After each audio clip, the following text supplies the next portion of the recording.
Qala Allah Ta'ala fil Qur'anil Karim. A'udzu billahi minasyaitonir rajim. Bismillahirrahmanirrahim.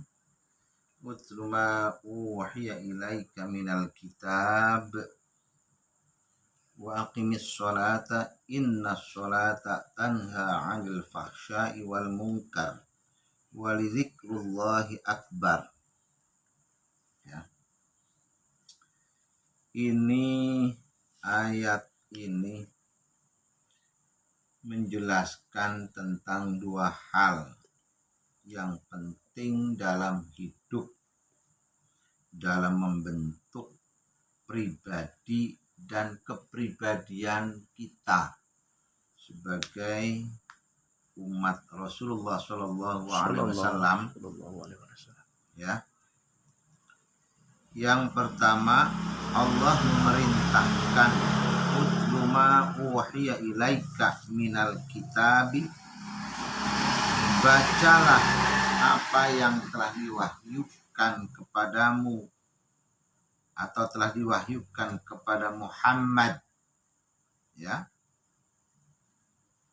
Jadi ini maksudnya adalah Al-Qur'anul Karim. Umat Muhammad disuruh membaca Al-Quran atau suruh membaca wahyu Allah Subhanahu wa Ta'ala. Membaca Al-Quran ini adalah untuk taqarruban ilallahi Ta'ala, untuk mendekatkan diri pada Allah Subhanahu wa Ta'ala. Jadi ketika kita ingin mendekatkan diri pada Allah, atau kita menginginkan dekat dengan Allah Subhanahu wa Ta'ala, maka bacalah Al-Qur'anul Karim. Utlu ma uhiya ilaika minal kitab, bacalah Al-Qur'an sebagai taqarruban ilallahi, pendekatan diri kita kepada Allah Subhanahu wa Ta'ala, biqiraatihi, dengan membaca Al-Qur'an, dengan membaca wahyu Allah Subhanahu wa Ta'ala. Wa tadhkiran linnasi, dan sebagai peringatan pada manusia, untuk mengingatkan manusia, untuk mengambil pelajaran pada orang-orang, dari diri orang, dari perbuatan orang, tingkah laku orang yang kita lihat itu. Kemudian, apa sih yang telah dilakukan oleh mereka itu? Aturan tatanan Allah Subhanahu wa Ta'ala yang telah dilakukan oleh mereka itu baik atau tidak, mulia atau tidak. Dan apa pula yang telah kita lakukan untuk diri kita, untuk pribadi kita, apa? Itu. Kita disuruh supaya tahu itu maka kita harus membaca Al-Quran. Utlu ma uhiya ilaika minal kitab, kata Allah Subhanahu wa Ta'ala demikian. Itu. Dan untuk memperbaiki tingkah laku, cara hidup, cara bicara, cara berbuat, cara bergaul. Itu. Meningkatkan moral, akhlak, budi pekerti, itu kita akan dapat meningkatkan dengan sering membaca Al-Quran. Itu, membaca Al-Quranul Karim. Insya Allah kita akan mendapatkan petunjuk. Sebagaimana Al-Quran mengatakan, Zalikal kitabu la raiba fihi hudal lil muttaqin, sebagai petunjuk bagi orang-orang yang muttaqin.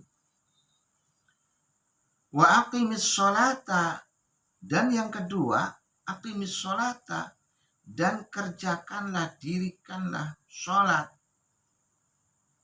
Ya. Dan lakukanlah sholat itu terus menerus. Jadi perintah ini adalah bukan hanya sekali. Mengerjakan aqimis sholata, kerjakan sholat duhur, sekali sudah, enggak. Sholat subuh sekali sudah, enggak. Tapi aqimis sholata ini maksudnya kerjakanlah sholat itu sesuai dengan tuntunan dan aturan Allah dan aturan Rasulullah, yaitu 5 waktu, khususnya sholat wajib yang 5 waktu itu. Ya.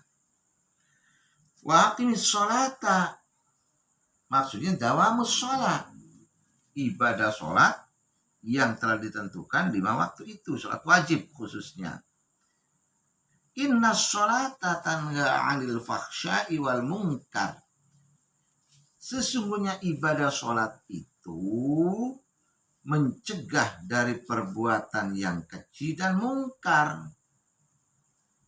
Jadi perbuatan-perbuatan keji, perbuatan-perbuatan mungkar, perbuatan yang dilarang oleh Allah, dilarang oleh Rasulullah SAW, itu akan terputus, akan sirna dari diri kita.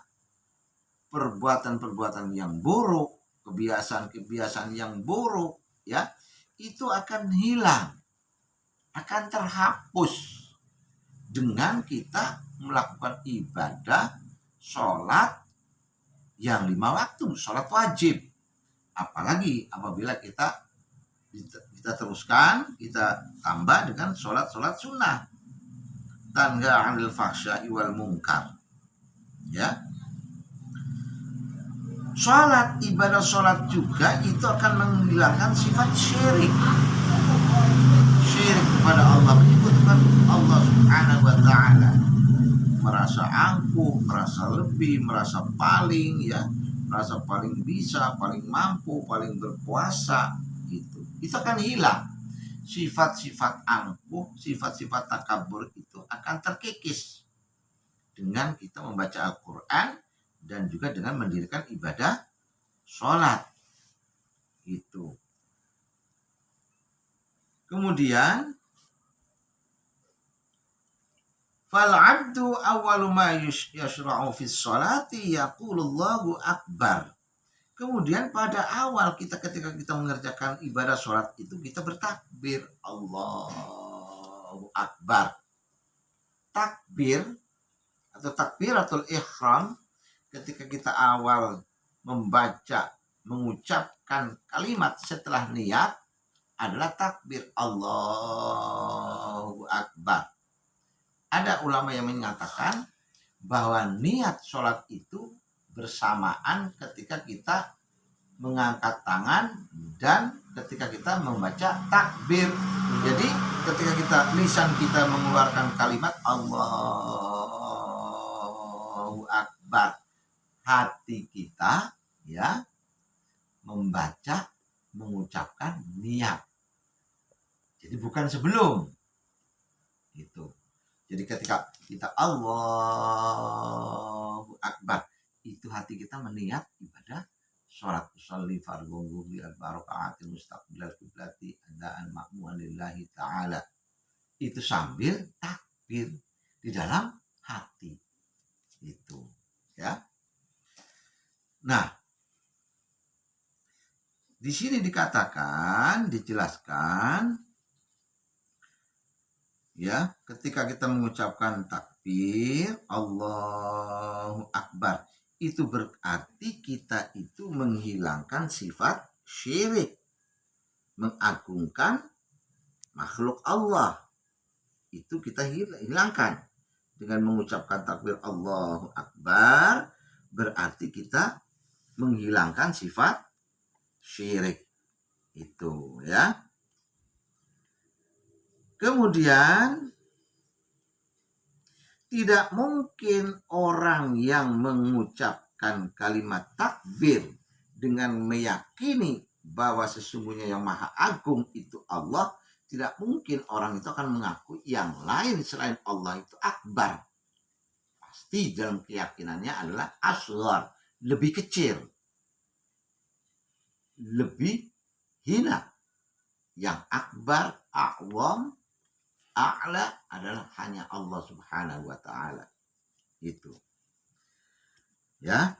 Jadi ketika kita mengucapkan takbir awal ketika kita sholat itu Allahu Akbar bersamaan dengan niat, berarti kita menghilangkan sifat syirik, menghilangkan sifat angkuh, menghilangkan penilaian-penilaian bahwa makhluk selain Allah itu, bahwa selain Allah atau makhluk itu semuanya itu asghar, kecil, yang akbar itu hanya Allah Subhanahu wa taala. Kemudian setelah kita takbir, ya, itu setelah kita takbir, rukunnya itu adalah membaca Fatihah.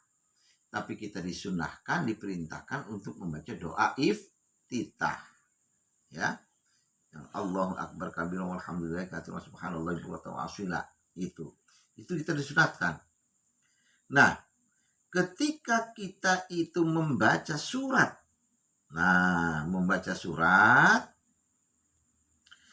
Al-Fatihah, fa idza qala bismillahi. Nah, ketika seseorang itu membaca bismillahi, nah, ketika itu berarti kita mengakui bahwa sesungguhnya Allah itu zat yang ada. Ketika kita menyebut bismillahi, kita menekadkan bahwa sesungguhnya Allah itu ada, bahwa sesungguhnya Allah itu bersama kita. Kita ini diawasi.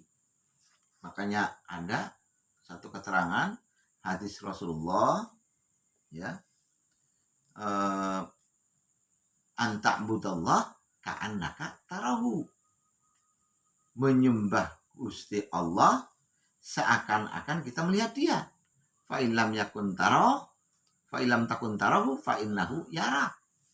Ketika kita merasa belum bisa melihat, fa innahu, kita yakin maka sesungguhnya Allah itu yara, melihat kita. Tapi kita usahakan, kita ketika sholat itu, ibadah itu Allahu Akbar, kita berhadapan dengan Allah. Kalau belum kita bisa yakin sampai ke sana, maka kita harus yakin sesungguhnya Allah itu memperhatikan kita. Itu fa innahu yaraka. Itu ya. Jadi ketika kita membaca bismillahi, berarti kita meyakini bahwa Gusti Allah Subhanahu wa taala itu bersama kita dan menyaksikan kita. Wa idza qala ar-rahmanir rahim, ketika kita membaca ar-rahman ar-rahim, bismillahirrahmanirrahim, berarti kita itu menangkis sifat-sifat syirik, menghindari sifat-sifat syirik, dan kita memohon kepada Allah Subhanahu wa taala untuk menurunkan rahmatnya. Ya. Jadi ketika kita membaca bismillahirrahmanirrahim, berarti kita minta saat kita beribadah, setelah kita ibadah, minta kepada Allah agar menurunkan rahmatnya, memberikan kasih sayangnya, memberikan rizki, memberikan perlindungan, menyelamatkan kita, menyertai kita, mengawali kita, menuntun kita. Itu rahmat Allah, memberikan hidayah kepada kita. Itu ya. Jadi ketika kita membaca bismillahi, kita meyakini bahwa sungguhnya Allah itu berhadapan dengan kita. Ketika kita membaca ar-Rahman, kita memohon kepada Allah yang sedang berhadapan dengan kita untuk memberikan rahmat. Ar-Rahim, dan kita meminta kepada Allah agar Allah itu melindungi kita, agar Allah memaafkan kita, mengampuni segala kesalahan kita, baik kesalahan di dunia dan terutama kelak ketika kita menghadap Allah, ketika kita meninggal dunia, agar kita ditempatkan pada tempat yang layak, tidak mendapatkan siksa di alam kubur, tidak mendapatkan siksa di alam barzah, tidak mendapatkan siksa pada waktu dibangkitkan dari kubur, tidak mendapatkan siksa kesulitan waktu terjadi kita dikumpulkan di padang mahsyar, dihisab, menyebang sirat, dan kita ditempatkan pada surga Allah Subhanahu wa taala. Itu ketika kita membaca bismillahirrahmanirrahim, Makanya diwajibkan, dirukunkan kita untuk membaca surat Al-Fatihah ketika kita membaca Al-Quran. Makanya Allah dalam ayat ini mengatakan, berfirman, utlu ma uhiya ilaika minal kitab wa aqimis sholata innas sholata tanha 'anil fahsya'i wal munkar walidzikrullahi akbar. Dan kita diperintahkan untuk berzikir menyebut nama Allahu Akbar. Dalam artian bahwa yang agung, yang mulia, yang bijaksana, yang maha pelindung, yang maha pemberi rizki adalah Allah. Maka Allah wajib kita sebut sebagai Allahu Akbar. La haula wa la quwata illa billahi. Tidak ada daya upaya kecuali dari Allah Subhanahu wa ta'ala. Demikian, terima kasih. Nanti dalam kesempatan akan kita sambung kembali. Akhirul kalam. Assalamualaikum warahmatullahi wabarakatuh.